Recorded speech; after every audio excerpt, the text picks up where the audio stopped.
give some details about her. Allow me to give you some notable achievements of our honored guest.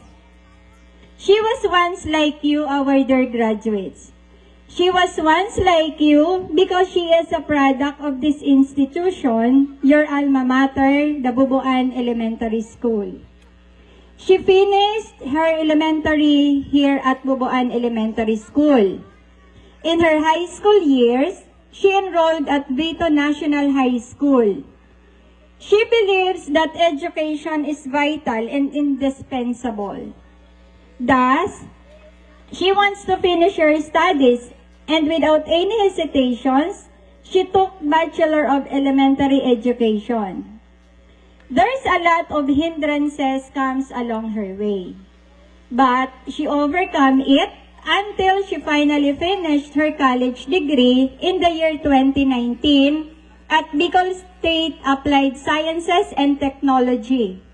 Right after her graduation, she decided to take the licensure examination for teachers, and luckily, she passed. Through her determination and hard work, she was already trained to hold responsibilities. To name a few of her experiences, she began her work endeavor as follows.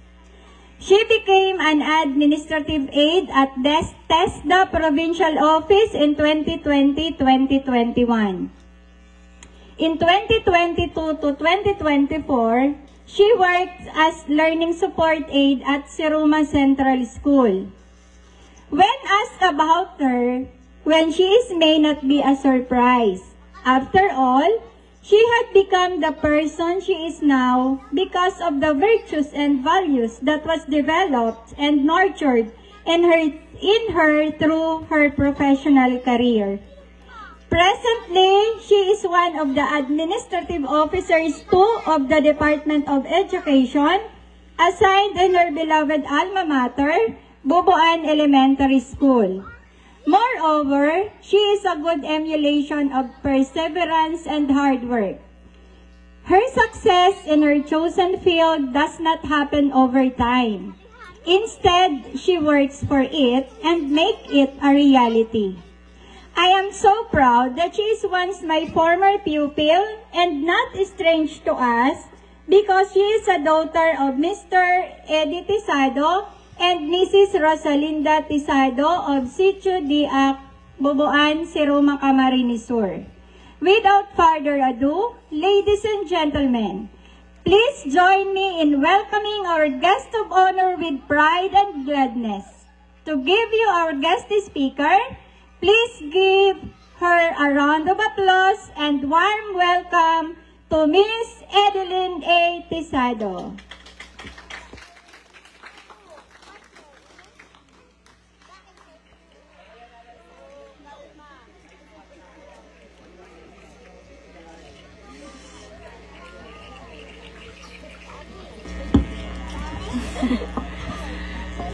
Maraming salamat po, Ma'am Imelda.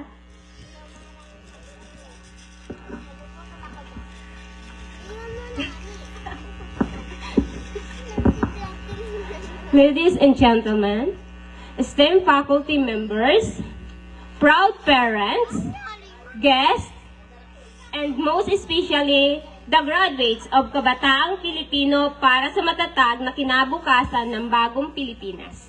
Good afternoon. I am very pleased to be invited to such a memorable occasion in your lives.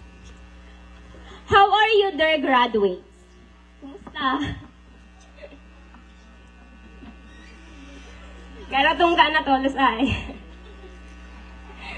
My speech won't take so long. Don't worry. Can you lend your ears to me?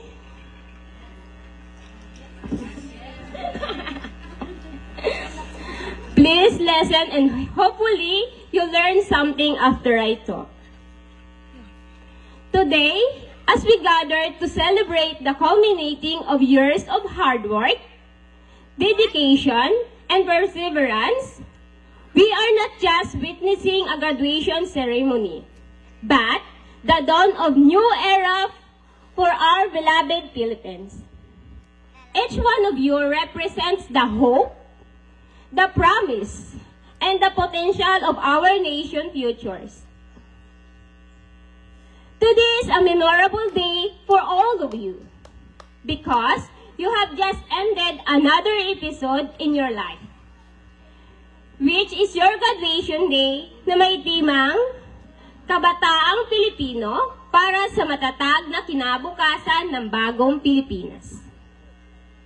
Ay naglalayong ipahayag ang mahalagang papel ng mga kabataan sa paghubog ng isang matatag na kinabukasan para sa ating bansa. Kabataang Pilipino, you are the architects of tomorrow, tasked with building a stronger, more prosperous, and more inclusive Philippines. As you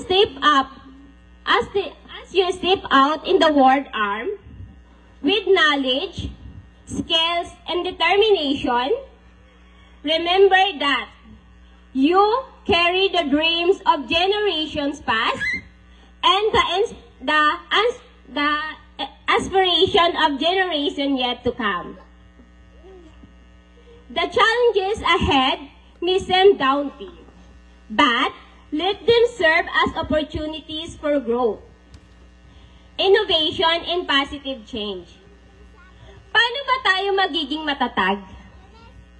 Embrace adversity with courage, resiliency, and optimism.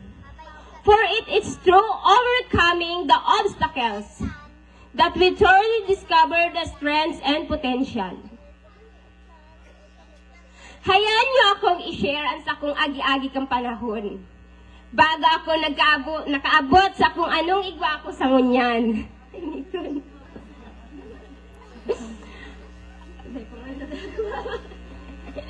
Aki pa talaga ako, gusto ko na maging sarong maestra. Daradara ko ang pangarap ko na yan, hastang magtungtong akong college. Dahil ka mo magdugot na porkitios kita. Dahil kita makakagraduate ng college. Dahil kita makakatapos. Kadakol paagi kung gusto ta. Tiyaga, determinasyon sa buhay para makamit kaan sa tuyang minimithi. Kita tatios, dapat dahil kita maging maarte. Gusto na ning go. Ako kang elementarya ko, basta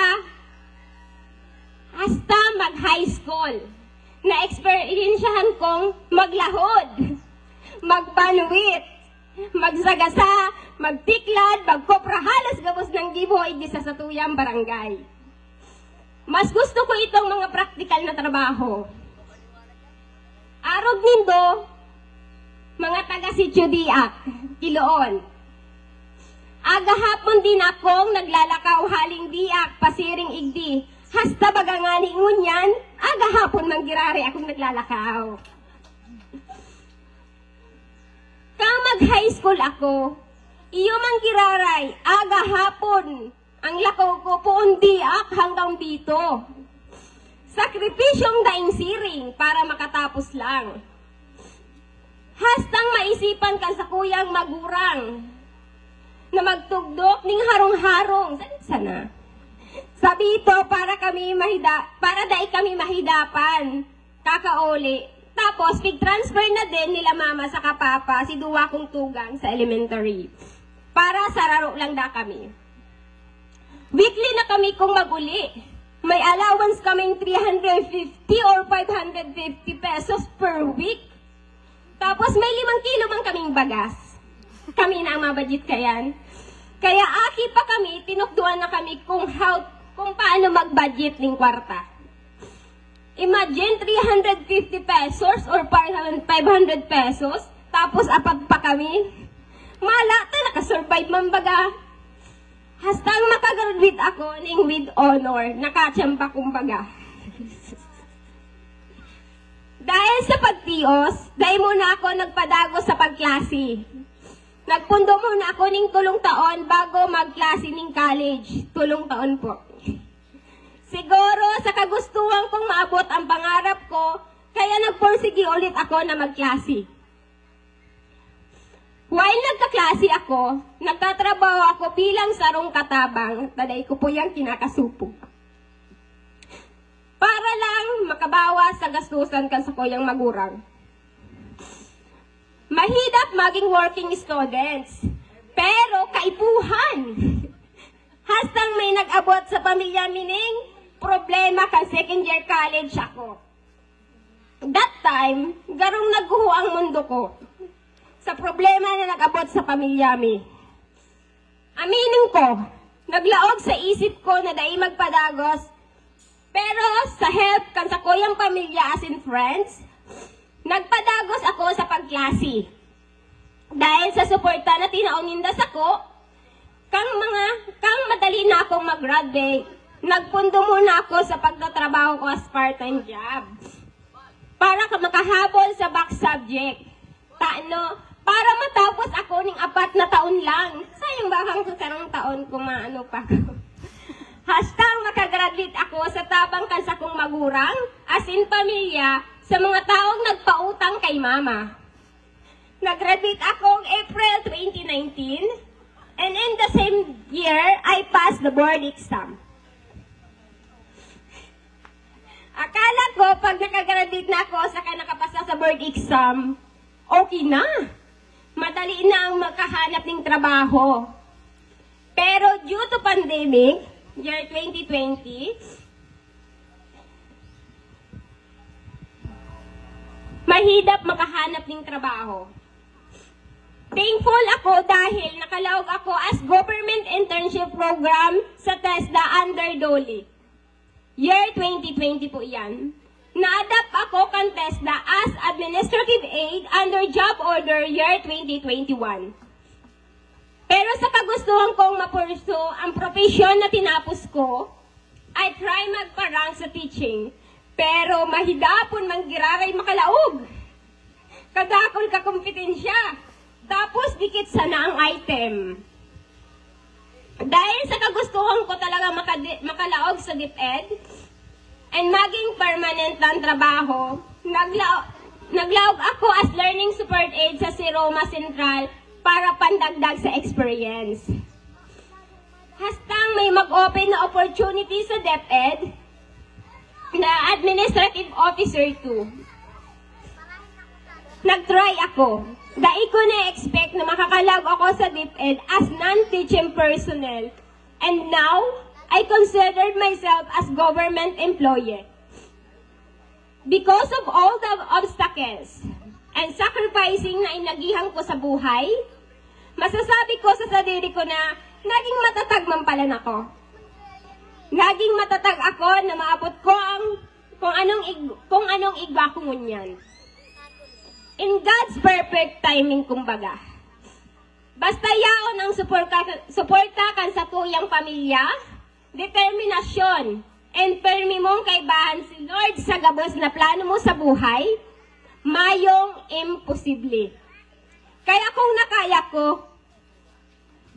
aram ko, kaya manindo.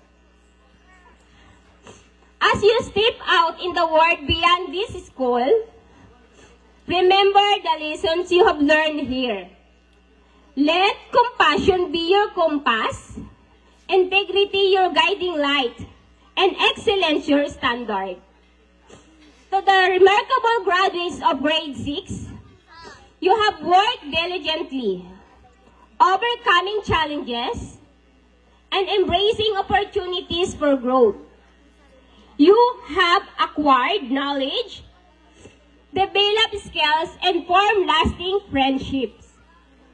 Today, we applaud your hard work, dedication, and the progress you have made. As you transition to a new school and new challenges, remember that you are well prepared.